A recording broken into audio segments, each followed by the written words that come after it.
Setelah sempat dikabarkan kondusif, kondisi di Papua kini justru kembali memanas. Sejumlah anggota dan simpatisan KKB di Kampung Uloni dan Kampung Mayuberi, distrik Ilaga Timur di Kabupaten Puncak, Papua, membakar fasilitas milik Pemda setempat pada Minggu kemarin. Fasilitas-fasilitas yang dibakar diantaranya ada 2 sekolah, 2 rumah guru, dan 1 gedung puskesmas di Mayuberi. KKB juga merusak sejumlah fasilitas jalan penghubung antar Kampung Tagaloa, Kampung Kalebut, dan Kampung Wuloni Pintu Angin dengan cara menggali lubang sedalam 1 meter di badan jalan. Hingga kini upaya penegakan hukum, khususnya di Kabupaten Puncak, terus dilakukan oleh aparat gabungan TNI Polri.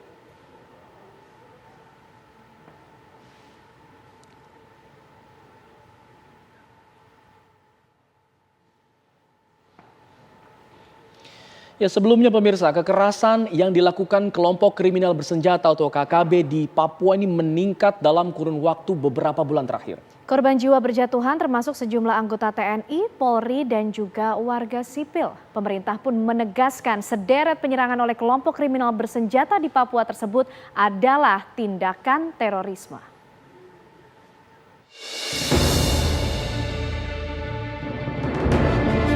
Aksi kebrutalan kelompok kriminal bersenjata KKB di Papua terus memakan korban jiwa. Mereka tak segan melukai bahkan membunuh aparat dan warga sipil. Selama kurun waktu bulan April 2021, 4 orang warga sipil tewas, terdiri dari 2 guru, seorang pengemudi ojek, dan seorang siswa SMA. Mereka dibunuh oleh KKB karena dicurigai sebagai mata-mata TNI Polri. Tak hanya sipil, KKB juga membunuh sejumlah anggota TNI Polri yang sedang menjalankan tugas pengamanan. 25 April lalu, Kepala BIN Daerah Papua, Brigjen TNI Gusti Putu Dani Nugraha, gugur ditembak KKB di distrik Beoga, Kabupaten Puncak, Papua. 2 hari berselang, seorang anggota Brimob Barada Komang juga gugur dalam kontak senjata dengan KKB di distrik Ilaga. Sementara itu, 2 anggota Polri yang tergabung dalam Satgas Nemangkawi dirawat intensif di instalasi rawat darurat RSUD Mimika. Mereka adalah Muhammad Syaifuddin, anggota Polres Mimika yang tertembak di bagian perut, dan Ibda Anton Tonapa yang tertembak peluru KKB di bagian punggung.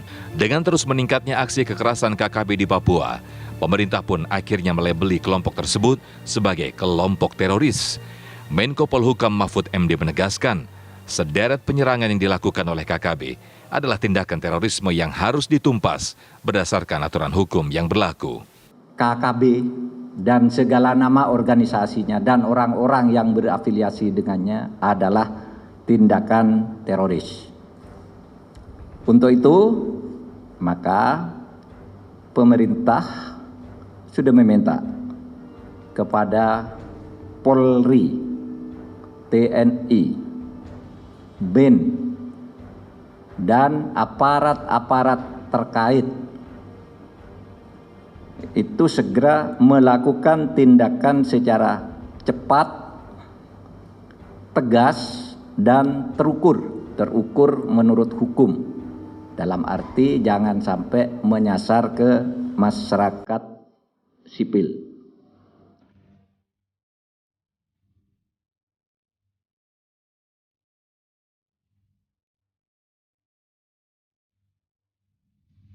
Tim TV One mengabarkan.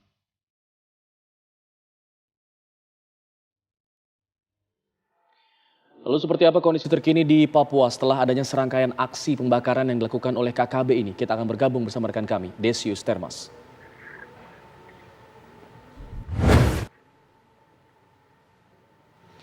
Desius, apakah sudah ada informasi mengenai bagaimana penanganan terhadap teror yang dilakukan oleh KKB ini? Iya, Alfat dan pemirsa TV One.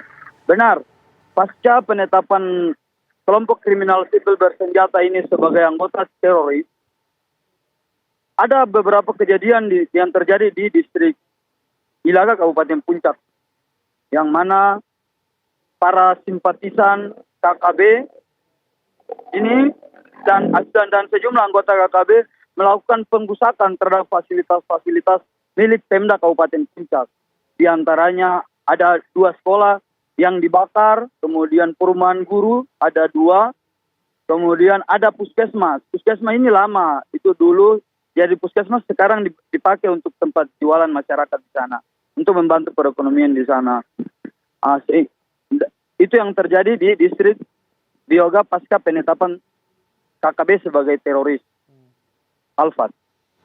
Iya, artinya setelah ditetapkan sebagai kelompok teroris, mereka justru lebih berulah lagi, dan bagaimana kemudian penanganan dari pihak keamanan di sana?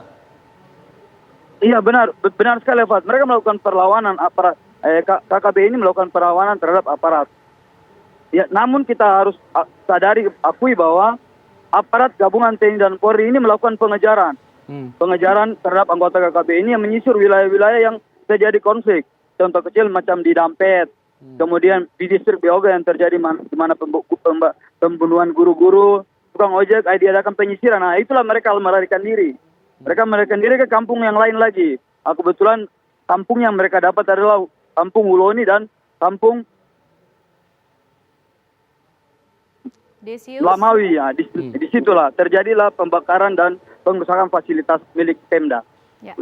Desius, lalu bagaimana upaya yang dilakukan oleh pihak pengamanan di sana kalau melihat perpindahan dari KKB ini dari kampung kemudian berpindah ke kampung yang lain untuk kemudian memastikan kondisi masyarakat tetap aman?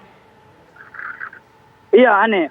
Kita harus akui bahwa situasi, kondisi dan wilayah yang memang wilayah puncak yang memang agak rawan, artinya bahwa gunung-gunung, hutan dan lembah, sehingga membuat untuk mencapai suatu daerah itu atau kampung itu agak susah. TNI dan Polri agak susah, namun upaya terus dilakukan oleh aparat TNI dan Polri untuk mengejar KKB ini. Aneh. Sangat saya sayangkan adalah hingga kini saya sendiri ya belum bisa mengetahui kasihan masyarakat sipil di daerah Kampung Dampet distrik Beoga ini, karena Satgas sendiri terkesan tidak bisa memberikan kita kondisi terakhir masyarakat sipil yang berada di sana. Dan kita kan tahu bahwa kan ada masyarakat sipil, ada juga kan anggota KKB. Tidak semuanya masyarakat di sana itu anggota KKB gitu. Jadi ya kita ingin bertanya, mengetahui bahwa gimana masyarakat di sana, masyarakat sipil dalam hal ini. Hingga sekarang ini pun aparat TNI dan Polri dalam hal ini Satgas Nemangkawi belum pernah memberikan saya data bagaimana situasi masyarakat sipil di sana. Alfat.